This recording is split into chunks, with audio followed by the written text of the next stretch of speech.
Selamat malam Tante Ana. Mohon maaf mengganggu waktunya.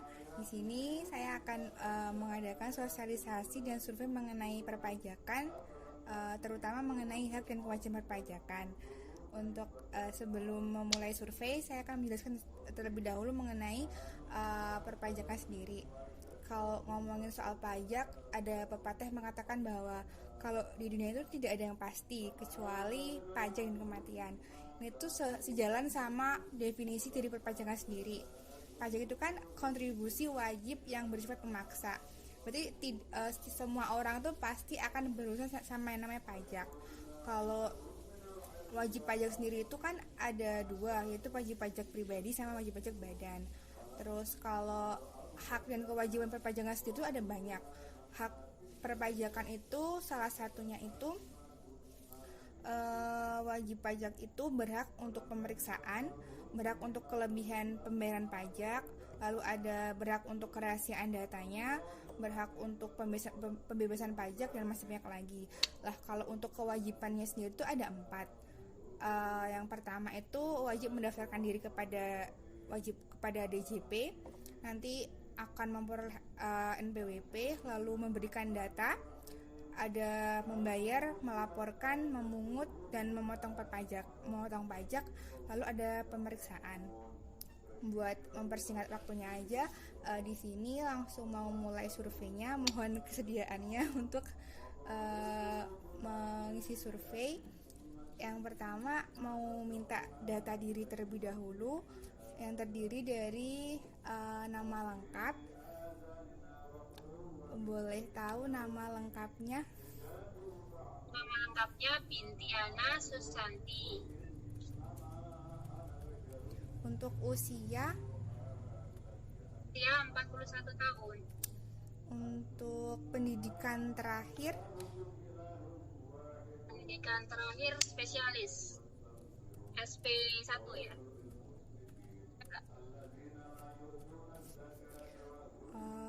Untuk alamat rumahnya sendiri?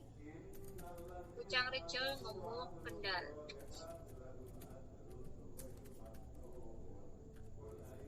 Kalau sekarang ini apa sudah punya NPWP? Karena saya PNS ya, jadi dari awal ketika masuk dulu sudah langsung disuruh daftar ke kantor perpajakan, kemudian sudah punya nomor NPWP-nya. Kalau untuk lokasi KPP terdaftarnya di mana? Tepatnya di Batang, Jawa Tengah. Untuk data dirinya, untuk sektor usahanya, langsung saja mulai untuk survei perpajakannya sendiri. Yang pertama, tadi kan sudah punya NPWP. Kalau sudah punya NPWP, apakah usaha atau usahanya itu sudah selalu lapor pajak, baik SPT masa ataupun SPT tahunan? Ya, kalau tiap tahun biasanya bulan Maret ya, aku selalu lapor sih. Laporan dilakukan setiap bulan Maret per tahun. Dari apa SPT pribadi? SPT pribadi. Terus kalau untuk SPT-nya itu sendiri, karena dari dokter dengan praktik itu nanti masuknya SPT-nya SPT 177S atau 1770. Nggak salah apa ya, S ya, bukan A2 sih, A2 itu yang dari kantor, kemudian yang dari pendapatan pribadi itu 770 kalau nggak salah ya. Aku nggak begitu hafal sih.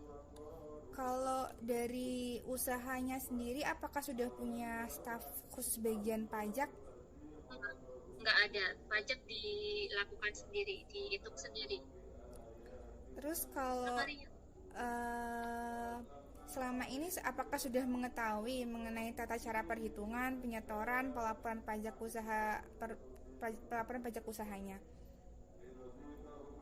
Udah sih, jadi kalau di tempat saya itu kita punya perhitungan dari kantor, kan itu pajak belum pajak final.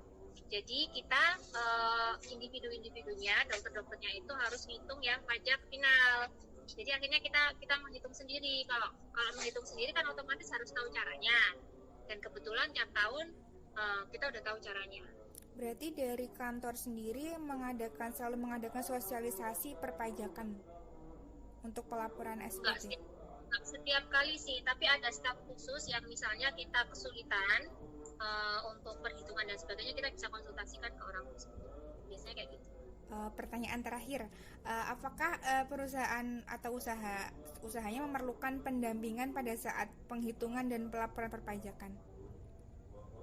Sejauh ini belum perlu ya, karena kalau praktek mandiri itu kan usahanya termasuk usaha kecil yang masih bisa dihandle sendiri lah. Kalau untuk urusan perhitungan dan tata caranya kita udah ngerti, jadi kayaknya belum perlu lah untuk pendampingan yang serius gitu, kayaknya belum perlu. Berhubung udah selesai surveinya.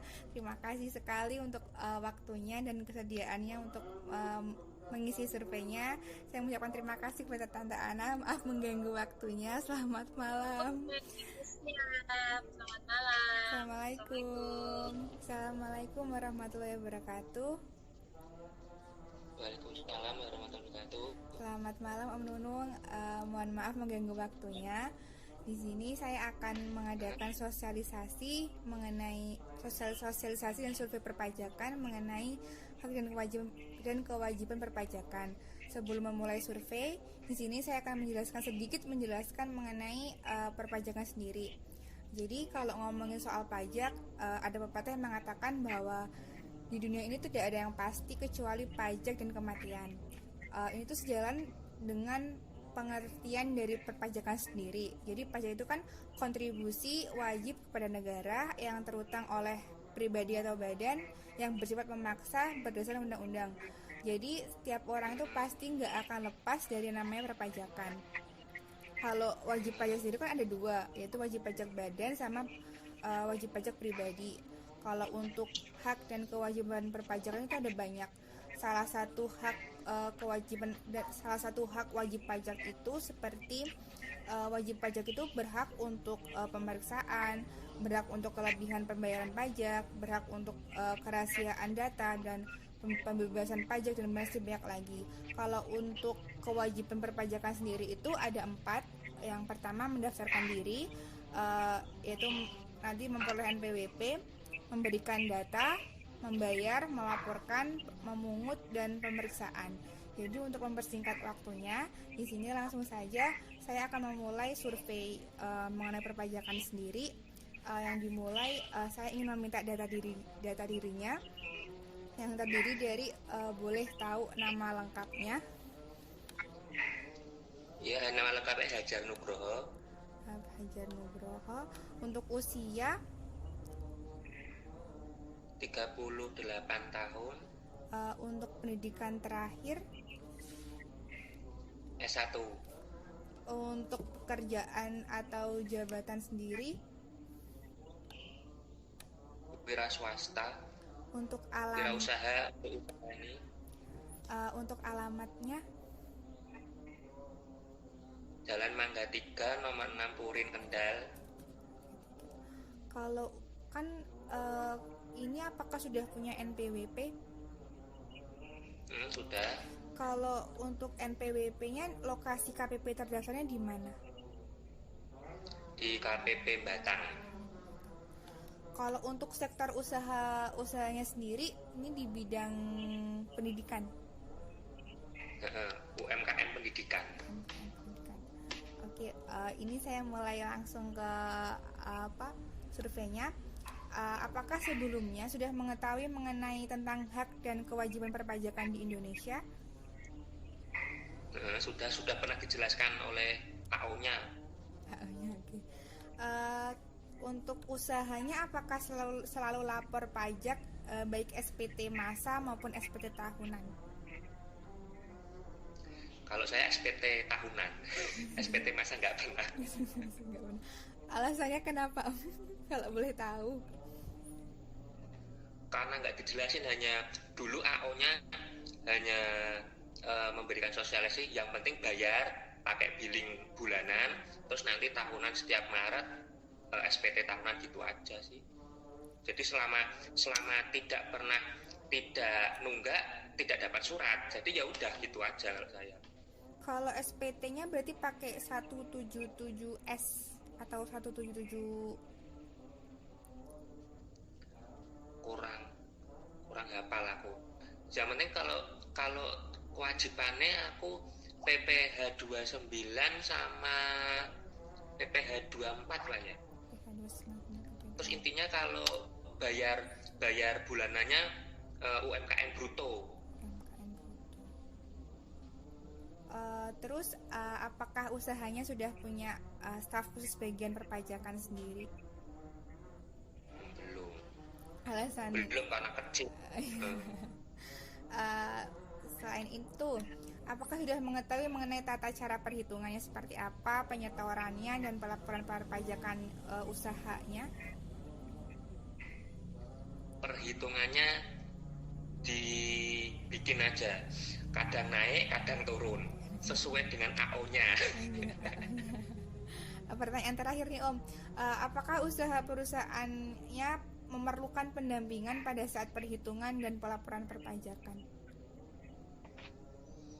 Seharusnya sih iya, tapi karena tidak ada sosialisasi, nggak ada pendampingan, ya browsing sendiri biasanya.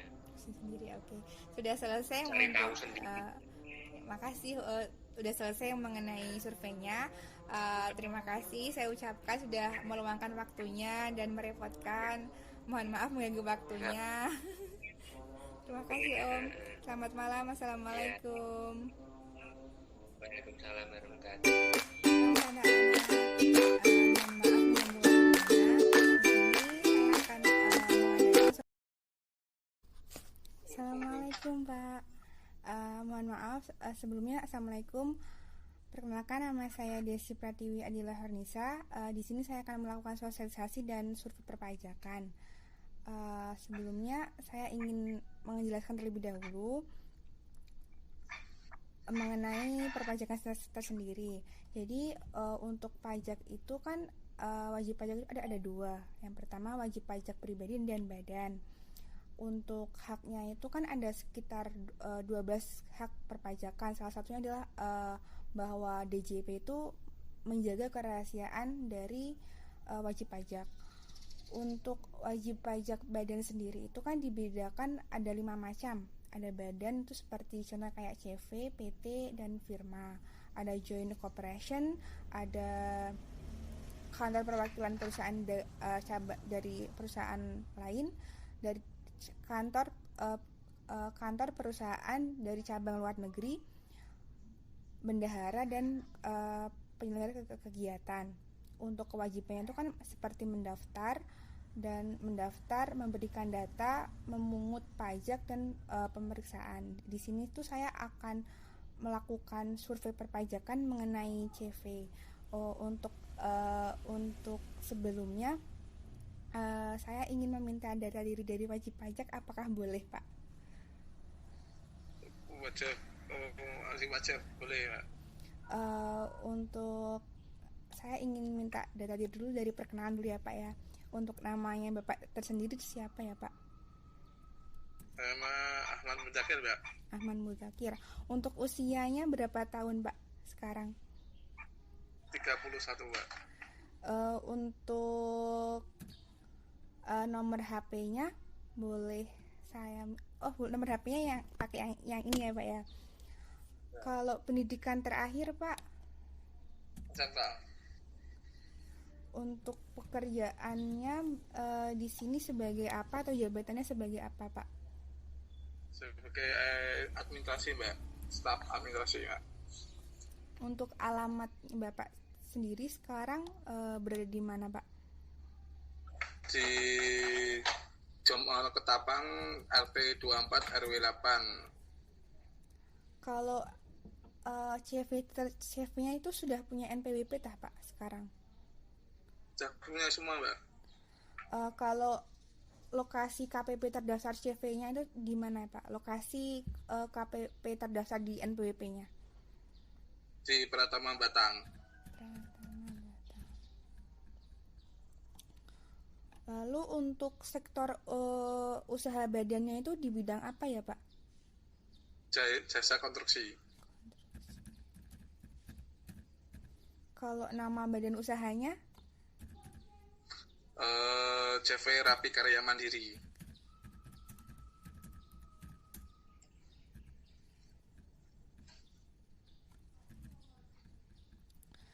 Sekarang saya mulai ke surveinya ya Pak ya. Sebelumnya mohon maaf sekali mengganggu waktunya. Eh, Sebelum ini dari Bapak sendiri ataupun dari CV-nya sendiri, apakah sudah tahu mengenai hak dan kewajiban perpajakan di Indonesia?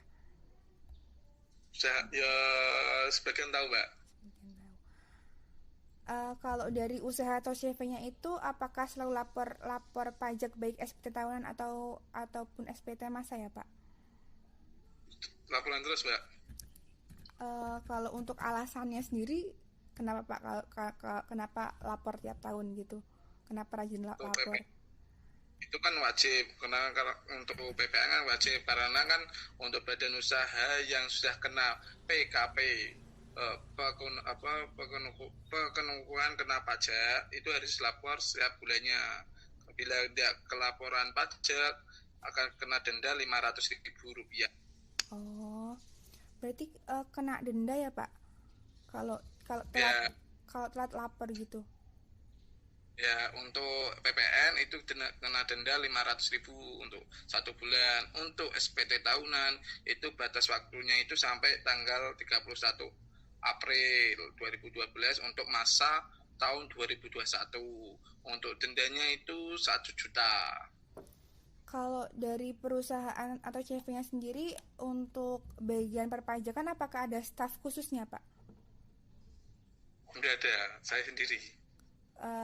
Alasannya kenapa nih Pak? Kenapa belum ada staf khusus bagian pajak? Apakah mungkin masih bisa dirompel gitu?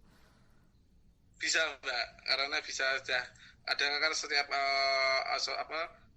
dari kantor pajak, misal ada itu kan ada sosialisasi dari kantor pajak kan merangkap itu. Soalnya kan bila pakai konsultan pajak kena biaya lain lagi, Mbak.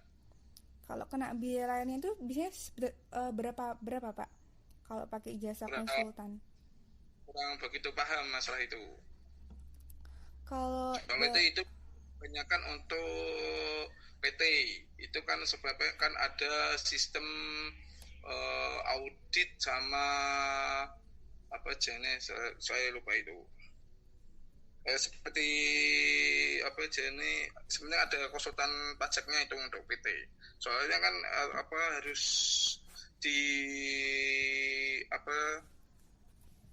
dipublikan untuk PT. Kalau dari CV-nya sendiri, apakah sudah mengetahui Pak mengenai tata cara perhitungannya seperti apa, penyetorannya seperti apa, pelaporannya seperti apa gitu Pak dari usahanya? Alhamdulillah sekarang sudah tahu, Pak. Untuk sekarang kan PPN kan 11%. Untuk misalnya kita orang pribadi kan bila punya usaha lain itu kan kena omset, dikali omset kali 0,5%. Kalau saat untuk direktur sendiri misalnya punya usaha lain selain jasa konstruksi kan gitu. Berarti sekarang ini untuk pelaporan yang saat ini pakai tarif terbaru, apakah masih pakai tarif yang peraturan lama Pak? Kan sekarang kan ada undang-undang baru tentang perpajakan gitu Pak. Untuk pakai sistem yang lama, untuk kan pajak 11% itu mulai tanggal 1 April 2022. Berarti yang ini laporannya pakai yang tahun dulu ya Pak? Ya, untuk nanti bulan April itu sudah mulai pajaknya 11%. Terus apakah Bapak dulu deh nggak apa? Kalau 11% berarti berarti untuk yang Maret kemarin masih pakai yang dulu, kalau yang April sekarang pakai yang 11% gitu ya Pak? Ya, 11%. Untuk bulan Maret kan pakai masih 10%. Sekarang kan untuk PPN itu 11%. Untuk jasa final PPH 28 itu 3%. dulu 2%, sekarang jadi 3%. Untuk pasal PPh pasal PPh pasal 28. Kalau saat penghitungan dan pelaporan pajak itu dari CV sendiri apakah perlu pendampingan gitu, Pak? Nggak ada, Pak. Misalnya dinas saya tahu, misalnya kan kita nilai kontrak, nilai sekian juta misalnya, kan itu kan dikalikan kan sekarang kan 100 kali dibagi 111 itu ketemu DPP dasar kena pajak. Nah itu dikalikan 11% sama untuk perhitungan PPN 11%, untuk perhitungan PPh final jasa konstruksi pasal 28 itu 3% sekarang. Berarti sudah paham sekali dengan perpajakan ya, Pak ya. Saya banyak sekali belajar di sini. Sebelumnya ini sudah selesai, Pak, mengenai surveinya. Terima kasih atas waktunya dan terima kasih sekali, Pak, untuk saya ganggu seperti ini. Ya, masih sama-sama, Mbak. Mungkin dari Bapaknya ada yang mau ditanyakan dari saya?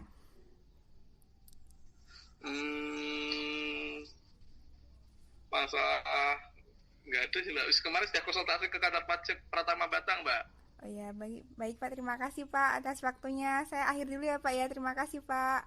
Assalamualaikum. Salam.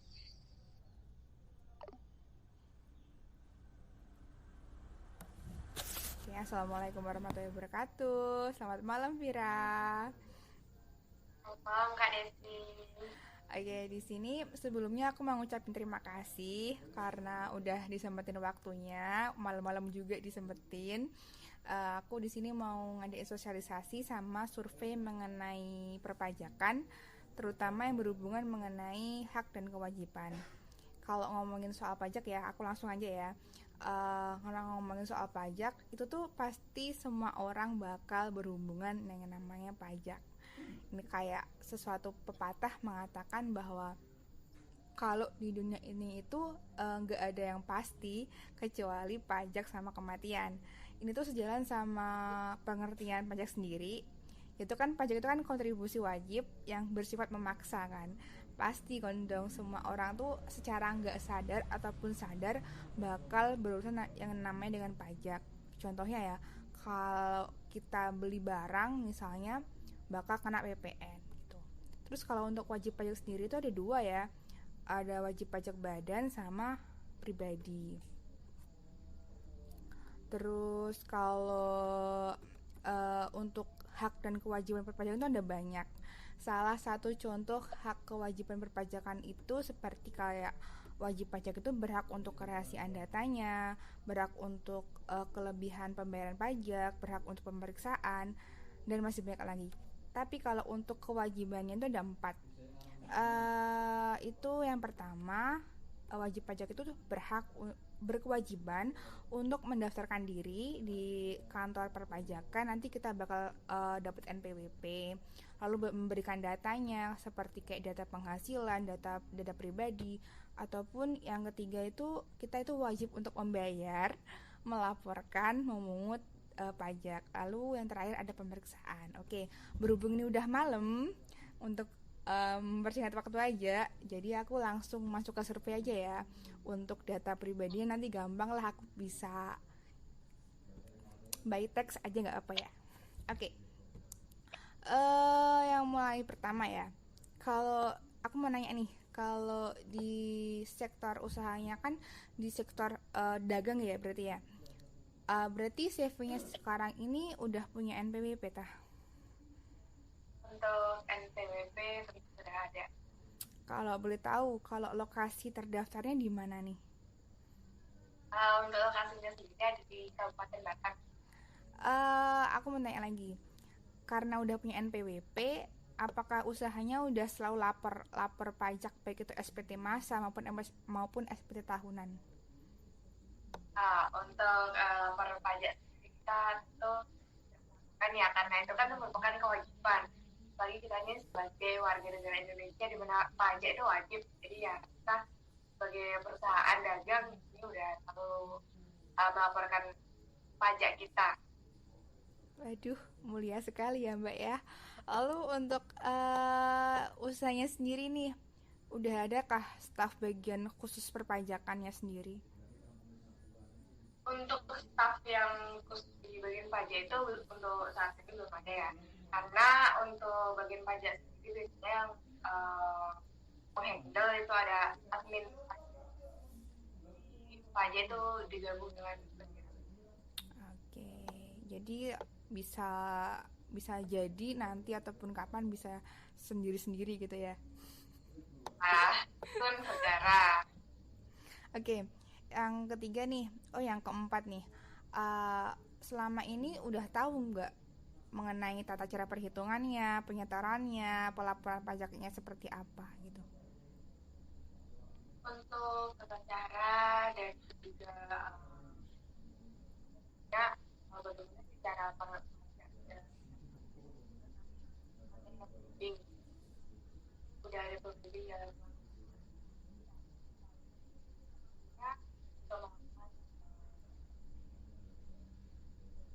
Oke, jadi untuk itu nggak ada masalah ya, udah ada pembimbingnya gitu ya. Terus kalau untuk berarti udah nggak butuh pendampingan ya untuk perhitungan pelaporan pajaknya sendiri nanti. untuk saat ini saya rasa belum sih karena dan udah ada pembimbingnya jadi apa-apa yang kita belum tahu itu bisa kami tanyakan. Oke, ini udah selesai nih surveinya nih. Mungkin dari Mbak Vira ada yang mau ditanyain sama ke aku soal apa gitu mungkin. Karena udah selesai. Sebelumnya aku mau ngucapin terima kasih dulu karena udah menempatkan waktunya dan mau direpotin malam-malam gini untuk survei sama sosialisasi bareng aku. Makasih ya, jauh-jauh di Bali gitu. Ya. Semoga bisa membantu. Oke, terima kasih. Terlebih dahulu